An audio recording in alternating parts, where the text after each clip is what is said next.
Greetings to everyone in the lovely name of Jesus, the King of Kings and Lord of Lords. Wherever you are, I hope you have a good day and you have a good attitude toward life and toward future. If you know Jesus, then I know you have it. If you don't, then listen to these words which I will speak today, and I believe Lord will give you wisdom and understanding.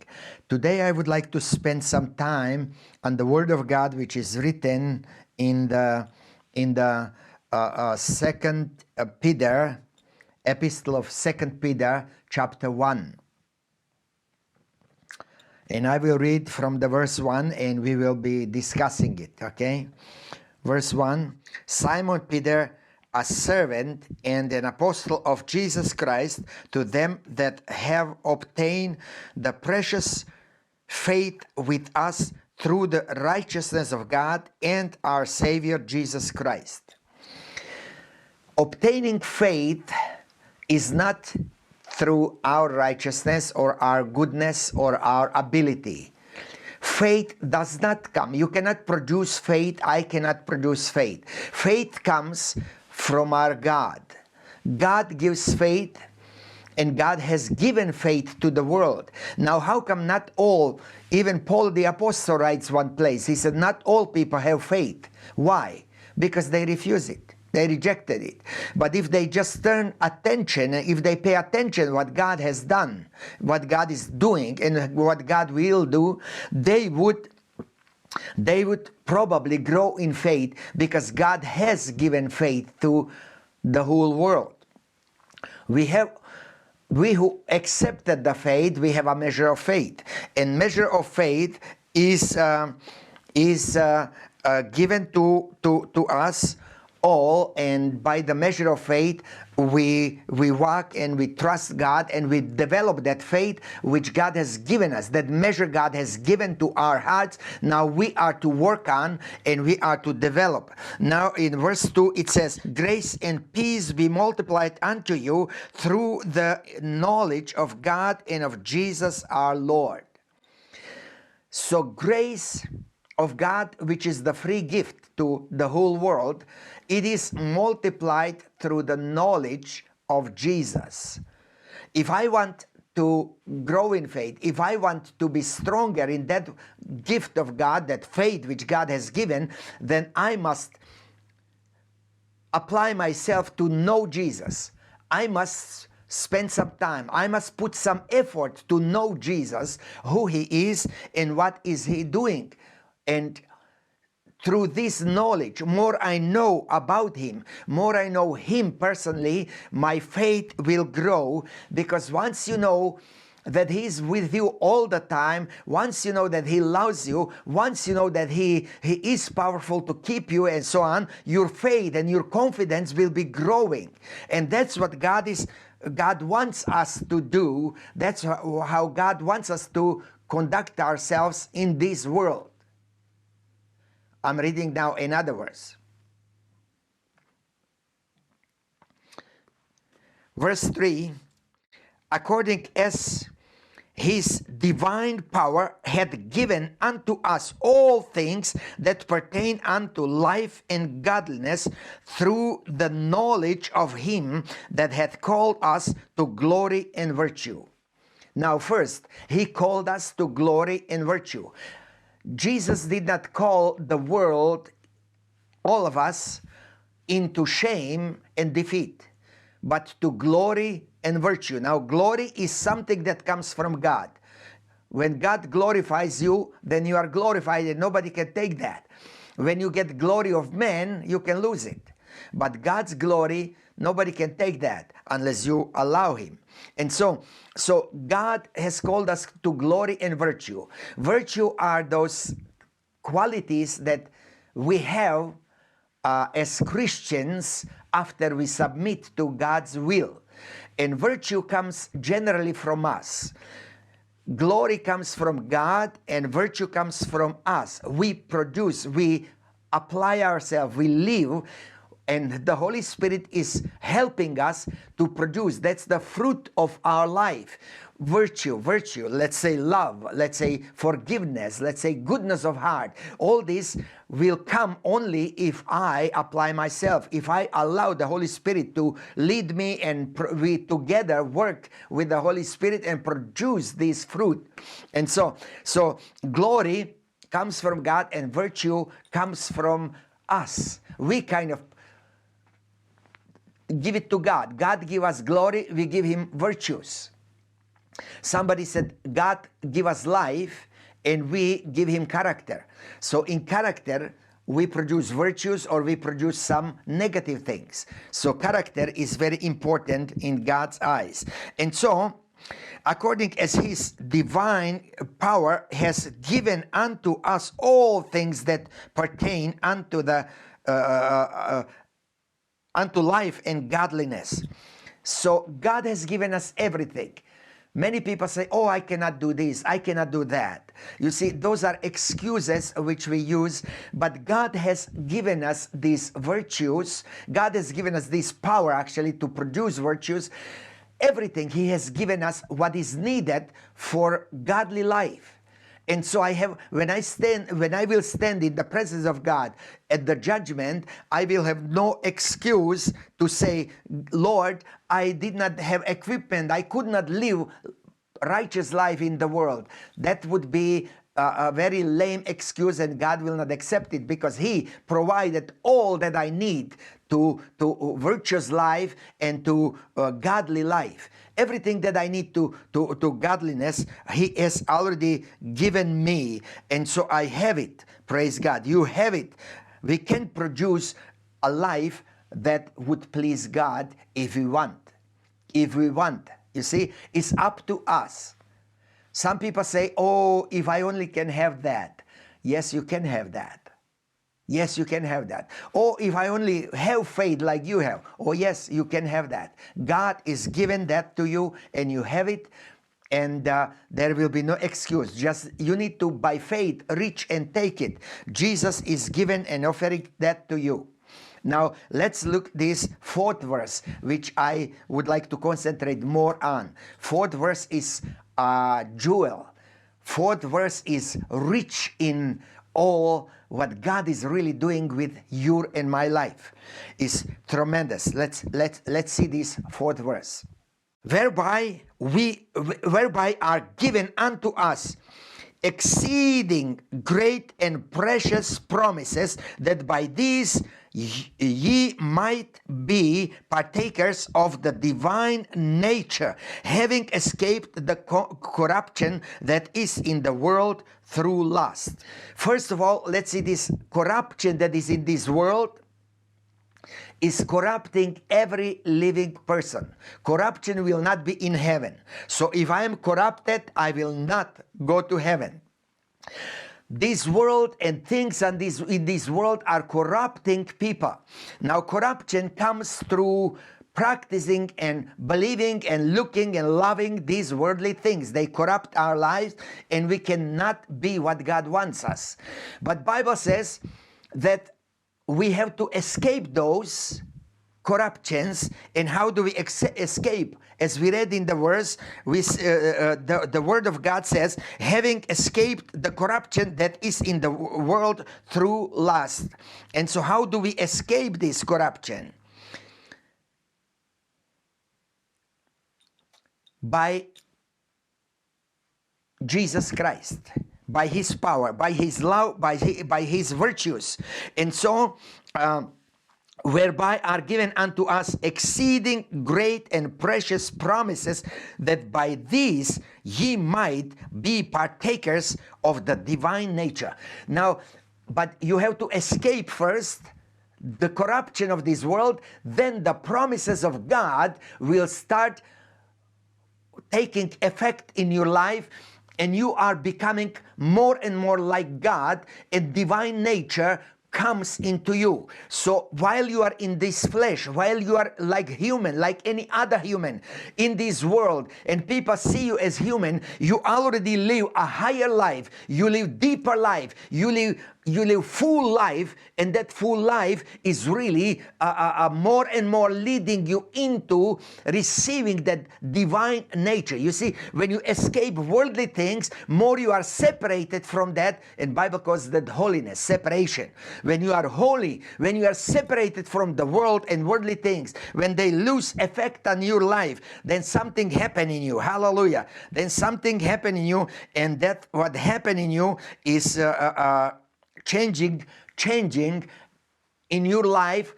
Those changes are taking place in your life, and you are becoming more and more like God, supernatural man. God is creating supernatural people. God is building his own family to be people who will be like him. We have his image, but we don't have his nature yet. He created us into his image. We have lost what we had in Adam. But now, through Jesus Christ, God is restoring this, that we may obtain this divine nature to be like God. God has planned. You see, God has planned to make us to be like him, because we are his family. Only creation in the universe into his image. And Satan came to Adam and he showed him shortcut. He said, Adam, you can become like God. And Adam could say, if he was wise, and Eve, they could say, we already are on the way. God is already intended to make us like him, himself. He is building us. He already gave us this. But Satan said, if you do this, you will be like gods. God has planned to make us his family. And children are like fathers. So that's not a big thing. Some people are so afraid of saying, hey, we are created to be gods. We are created to be children of God. We are created to be like God. God wants to make us like himself. God wants us to be supernatural people. And by the power of the Holy Ghost, God is producing in us that divine nature. But divine nature cannot go along with the worldly lusts and worldly temptation, fleshly temptation. You see, in the Bible, when we read, we find that our spirit is saved, our soul is saved, but Bible says also that our flesh is not saved. Not yet. When we see Jesus and we will be changed in the twinkling of an eye, then our body will clothe on eternal life and immortality, and our body will be saved then. So we are not, our body is not saved, and God made provision how we can live, how we can overcome, but we have to prove ourselves, you see, because God will never put in heaven anybody who doesn't want to go there. So we must prove in this flesh that we really don't want this world, we want the world that is coming. We have to prove to ourselves that we want God's program, that we want what God is doing. And so we accept that, and we are becoming more and more like him. We are growing into his image even more than ever before. We still have some traces of his image even after fall of Adam and Eve. But we are not entirely what God wants us to be. We need to grow by eating the Word of God, the food of heaven, manna from heaven. And manna is his word. It's good that we read the Word of God every day and be stronger and stronger, because Bible says in the Old Testament that manna, if they kept manna for one day, manna would get worms and get stinking. And so many people live on the word they heard 10 years ago. Your manna is stinking, my brother, my friend. Your manna is stinking, and you better start reading the Word of God afresh today. I read the Word of God. I made that decision when I was only 15 years old, that I will read at least 2 chapters a day from the Bible. And I tell you, I do read the Word of God, and the Word of God is that food from heaven which keeps me, which feeds my faith, keeps my faith, and helps me to grow into the image of Jesus and reject the world, and more acquire that supernatural nature of God, godly nature. And so that's what God wants. 3 times in the Bible, God calls us gods. Ye are gods, God said. Why? Because we are created to be like our Father. And our Father is God. So Friends, don't let the devil tell you or pull you away from this glory and this power and these beauties that God intended for you and me. Don't let this world enslave you and take you. Hold on to your ground. Hold on to what you have in Jesus. Get deeper with Jesus. Grow in Him. Be stronger, because regardless of how much you have, you did not reach the bottom of God's treasure. God has more. God has more for you. God is offering you supernatural nature, godly nature of God. God gives you His own nature, but it takes time.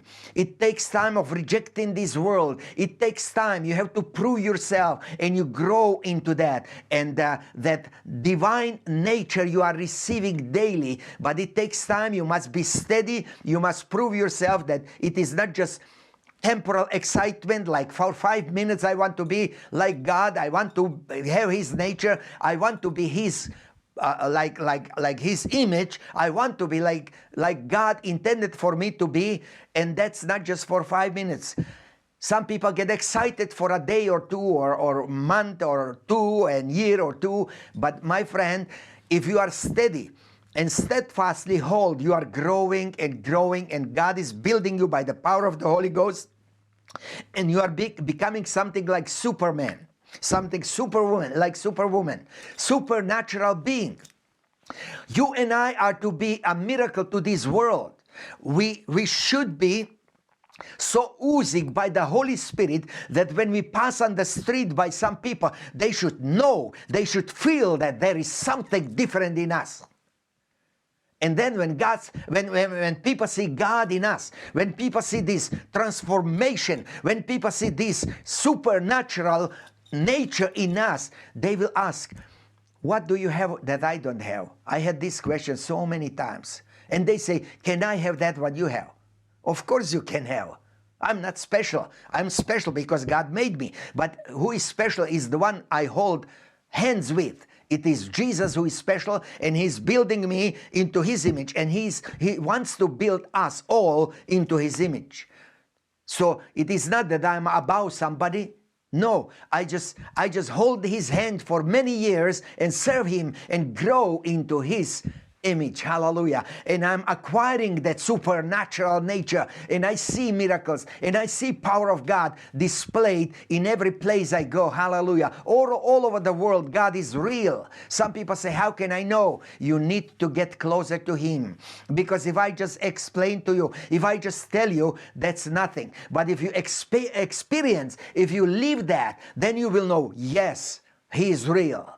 If you have experience with Him, and that's what God wants, that we come to Him and experience Him, not just know about Him, not just hear about Him. God wants us to have experience with Him, just like every father. He wants to spend time with His children. He wants to talk to them. He wants to touch them. He wants to live with them. He wants to bless them. He wants to see them rejoicing. And so our Heavenly Father, Bible says, is even better than earthly father, and He wants good for you and me. He wants us to progress. He wants us to be stronger. He wants us to be bolder. He wants us to be more confident in where we stand.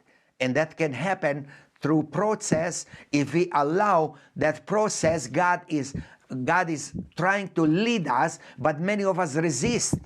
And when we resist, God will not force us. God is just talking, and we have to make decision and say, yes, Lord, I want to go your way.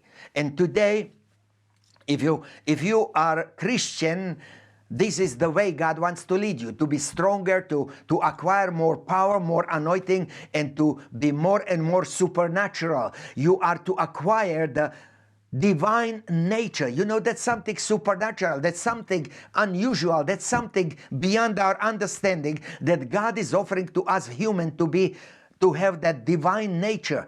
And divine nature, that means God can do everything, and God is already giving to His church many powers, many manifestations. And if you go deeper with God, those manifestations will multiply. Supernatural happenings will multiply. I could keep you here for hours if I start giving testimony what God is doing around the world. It is supernatural, and God wants you to be part of this supernatural. God wants to give it to you, that nature, but you have to escape first the corruption of this world. You cannot enjoy corruption and be involved in corruption of this world and have divine nature. Divine nature will never have anything with these worldly things. Divine nature actually is destroying this. Divine nature will go against. And so if you want divine nature and you want the world, you cannot have that. You have to say goodbye to the world and worldly things. You can say I cannot do that. I don't have power. If you have willing, God will give you power. And God will make you supernatural woman and man. Supernatural with divine nature, where you will go like image of the one who created you. Hallelujah. Today this promise, tremendous promise, as Peter said, great promise, wonderful promises beyond our understanding, they are given to us that we may obtain this nature. So all the promises of God are leading toward that nature, so we are like Him, our Father. Today, if you are Christian and you don't have yet that, neither do I have it in fullness. Nobody has it in fullness. We are growing into it, and we will come to that point. But start growing. Allow the Holy Spirit to lead you. Allow the Holy Spirit to grind you and make you shiny. Allow the Holy Spirit lead you to the higher place, higher level. God wants to lead you into fullness of this divine nature which He intended for us. And if you don't know Jesus, if all this was strange to you before, today God is calling you to join His family. He wants you to be born again. Now, born again, how can one be born again? You are once born and again being born. Yes, you can be born again. But this second birth is not through woman, it is through the Holy Spirit and the Word of God. If you allow the seed of the Word of God to create faith in you, and you come to Jesus and submit your life to Him, then He will take you and He will make a new creation of you, new baby, so to say, in spiritual level, and you will start growing into this supernatural being, which is to have divine nature. So today, I will lead you, if you don't know Jesus, I will lead you in prayer, and repeat that prayer after me, and God will do something inside. You will be born again, and you will be different. He will give you strength to escape this corruption of the world. He will give you strength. So have confidence in Him. Trust Him. But don't do that just today and give up tomorrow. Start today and go on. There will be some difficulties, but He is with you, and He will never leave you nor forsake you, and He will help you to go through these things. So let's pray. Pray with me this simple prayer, and God will accept you as His child. Okay? Gracious Heavenly Father, I thank You for those wonderful promises You have given me. I was living in sin in the past. I did not know You. But today, I'm giving You my life, Lord. Receive me as You said You will. You said, whosoever cometh to You, You will receive him. So I am one of those whosoever. Accept me today. Cleanse me of my sin. Fill me with Your Holy Spirit, and lead me into that supernatural, divine life which is possible even on this earth. In Jesus' name, I submit myself to You. Start working on me today and lead me into that supernatural level of life. In Jesus' name, I accept it by faith, and thank You. Thank You for forgiving my sins. I am free now. I am Your child, and I will never be alone again. Thank You, Jesus. Amen. If you pray this simple prayer, something supernatural has happened in your life and you will never be the same again. God bless you. I love you, but Jesus loves you more. Amen.